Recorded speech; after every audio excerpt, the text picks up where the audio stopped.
guys? Welcome to Blake's Garage. So I got my 1988 BMW E30 right here. If you guys have not seen my car before, I have quite a bit of stuff done to it. It's being converted basically to full-blown race car. So what I want to do today is I want to move down this steering column. Overall, the steering column is just like really high.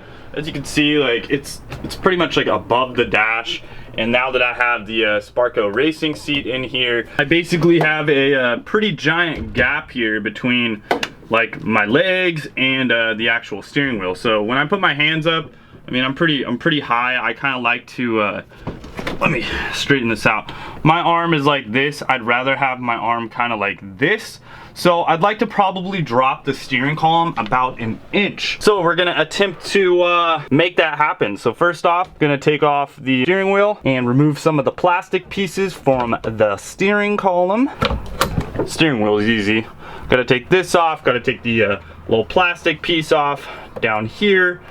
Take the hub adapter off and the quick release adapter, and then get down to the 2 bolts at the bottom of the steering column, break those loose, and make some sort of spacer. First thing I'm gonna do is remove this NRG quick release. If you guys have a regular steering wheel, just take out your center bolt, boom, pop off your steering wheel. So I'm gonna go ahead and get this all disassembled. If you did not see the finished door cards, I painted them wrinkle black. They turned out really good. The way the bins look turned out really good.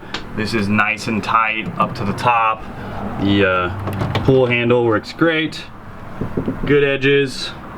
Yeah, couldn't be more happy with these. So if you did not see the video on how to make these, a little eye up there in the corner, go ahead and hit that and check that video out. Got the Allens taken off. I got the 22mm for the adapter taken off. Now, if you guys have not watched my NRG video on how to add a quick release steering wheel and actually make the horn work, go ahead and check that out as well. I post 2 videos a week, guys. If you guys do not subscribe, definitely recommend subscribing. Post 2 videos a week on the S3 or, you know, on this E30. Now, yes, this is a little bit ghetto, but it works. I don't know. I did not do that. That was from the previous owner. So what we had to do is we had to get all that off so we could get to these 2 screws right here. So I'm gonna go ahead and loosen those screws up. We'll loosen up the screws below here on the column, and then we'll take this plastic piece off. So now removing that bottom piece of the column, you can see there's a screw there, there's another screw there, but it dropped on the floor. If you guys actually have another one of these spare laying around, or if you stripped out a car and you don't need this part, I would really like this part because, as you can see, mine's cracked and looks like crap. So anyways, let's continue on. You can see we have this bolt right there, and also you'll see there's not a head on it. So what we got to do is remove these. And you can do this a couple ways. You can take a Dremel, a little slit, and take it out. You can also use a punch and hit it from the side. You can cut the thing off completely. So I'm gonna try a couple different ways. I'll get back to you guys and let you know what I used and what worked out. So you're gonna want to remove this piece right here. Now on the back side, you can see there is a stud here and there's a stud there. You'll actually reach up underneath the dash, and in those 2 locations, you're gonna find these little aluminum thumb bolts.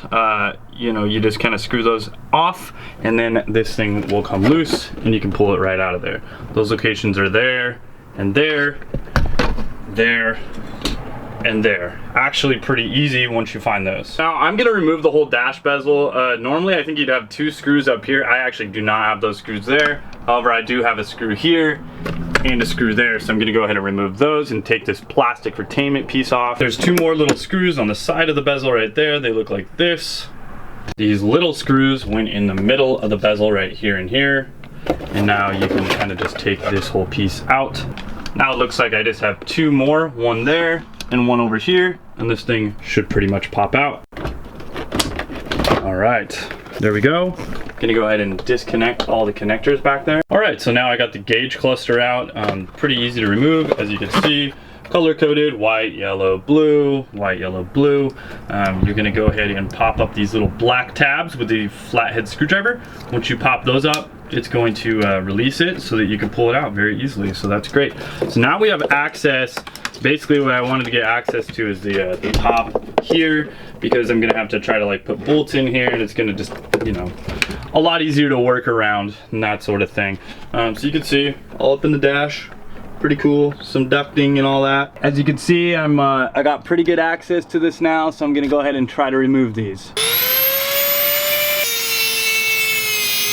See how that works. Cut a little groove in there. Okay, what I think I'm gonna do is use my little impact driver. Basically, it's got a flathead tip in it.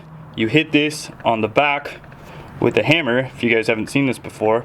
Bam! And when you do that, it gives it a nice impact. Oh, also it can use 1/2-inch sockets as well, which is pretty cool.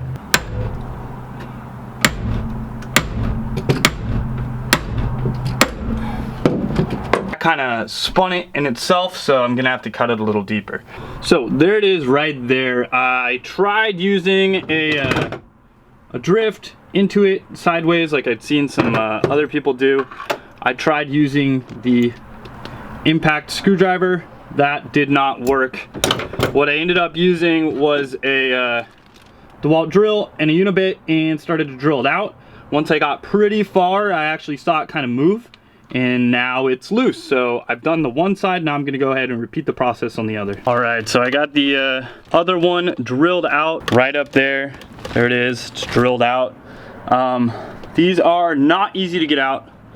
So I've been working on these for probably like 40 minutes just on the two bolts. So this has been the hardest part. I knew this was gonna be the hardest part. Once I get this off, steering column down, it's gonna be easy sailing from there. As you can see, I pretty much drilled a hole straight into this bolt. It does have a washer around it, so you know, these are two separate pieces. So just drilling into that, and then I was able to get in pretty far. That really loosens up the head. As you can see, I took a big fat chunk out of there. That'll relieve the pressure off of it, and then you can basically take it out. You can just put the drill in reverse and it'll come right out, which is great. Now I should be able to gap that out a little bit. As you can see, the steering column kind of wiggles around a little bit. You know, we got a little bit of leeway in there. So I'm just gonna like space it down about 1 inch. For now, I'm gonna see what I can find. We'll take this out of here now that that's easy.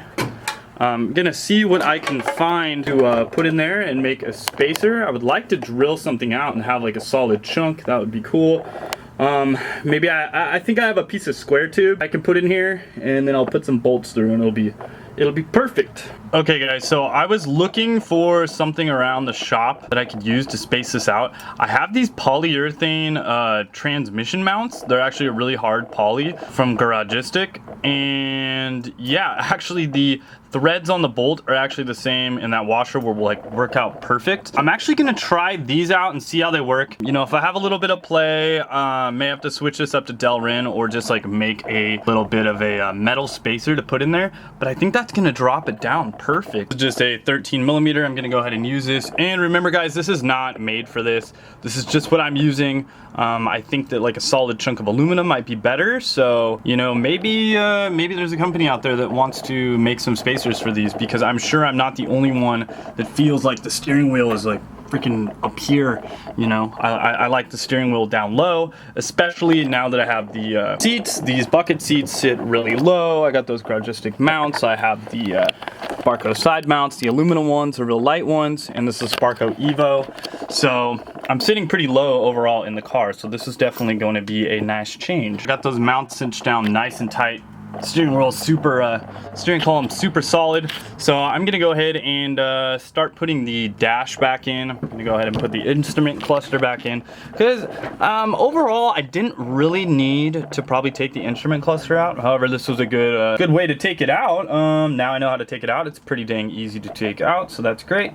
But you know, I don't know, it made me feel like I had a little bit of extra room to play in here, so I did kind of like that. I could just kind of see what's going on, but not necessary. But definitely just drilling out those bolts helped out a lot. Now you can see the steering wheel is definitely a lot lower, so I'm gonna go ahead and button this back up.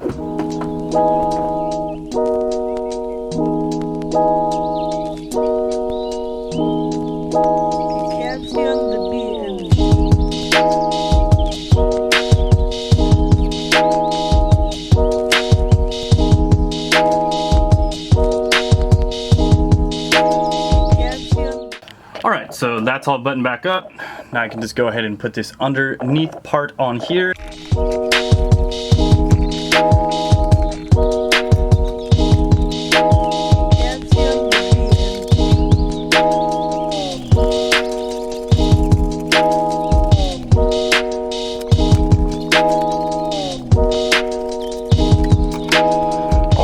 so that looks great. It's dropped quite a bit now.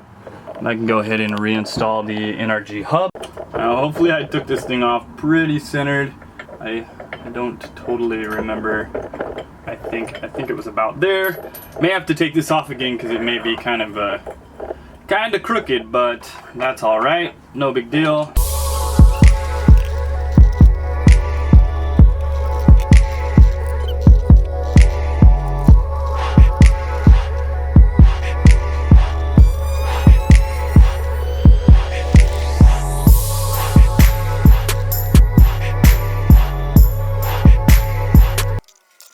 Okay guys, it's hot. It's like 95 degrees. I'm sweating. But here we go. Boom. Oh yeah. Okay, so you can see my pants got dirty. You can see now the steering wheel is a whole lot lower. I still have room here in between my legs. I still have at least a fist worth amount of room. Now, okay, one downside to this is here's my head height. It's kind of hard to see the gauges. Not gonna lie, it's kind of hard to see how fast you're going. But overall, I can see now farther in front of me. So I mean, shoot, when you're racing, you're going down the hill. I mean, you're not gonna really have to look at revs all that awful much, or really speed, because I mean, you're just pretty much going by feel and by the you know, your hearing. I'm not really caring how fast I'm going on track or anything like that. Shift points, yes, that is a possibility. Maybe someday I'll add like a different dash. You know, I know a couple people do some cool stuff with these. Bavarian Restorations, or Barvrev, he does some really cool stuff with the service interval and makes that into a shift light. That would actually be like perfect for my my line of view, just right there. That would be pretty sick. But overall, I like that a lot better. Feel that. Oh yeah. Oh yeah. It's right where I want it to be. Okay, so as far as steering wheel goes, like this, yes guys, this is an NRG steering wheel. I know people like say, oh, the NRG steering wheels are crap. Well, this is a professional one. It's actually thicker. This is the Odi Baptiste one. There's a couple other professional style ones, and the actual metal right here is actually thicker. You know, that way you don't get that play in it. Now, right now, I'm yanking on the steering column.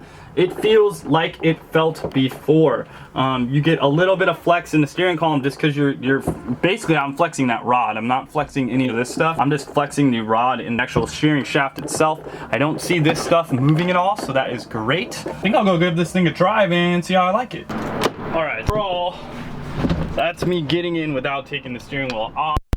I could still do it. I'm pretty skinny though, so some people may have issues with that.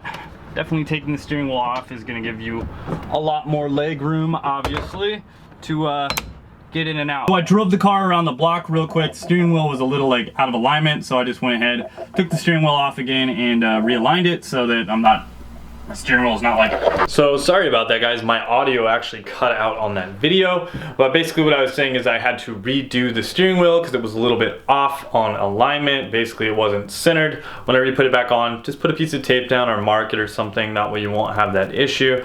But I'm going to be doing another steering upgrade soon. I'm going to be upgrading to a different power steering rack and also changing some other things on the front suspension. Basically redoing the whole front suspension coming up really soon.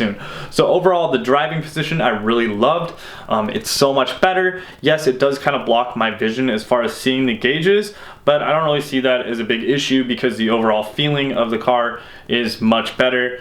Speed, you know, you can kind of get a sense of where it's at with the needle. You just kind of can't see the top, but overall the benefits outweigh the cost of not being able to see the gauges super well. So I'm super stoked how this turned out. Let me know if you guys have done this to your E30 or thought about doing this. This is a mod that I've been thinking about doing like literally since day one that I got the car. Even when I had the stock seat, when I put the Sparco Evo in the car, dropped the seat down much further, and that overall height was just like, man, I really need to drop this. So I'm loving it, really liking it a lot, and yeah, go ahead and hit that subscribe button, hit the notification bell if you guys have not, and we'll talk to you guys soon. Later, wrench on.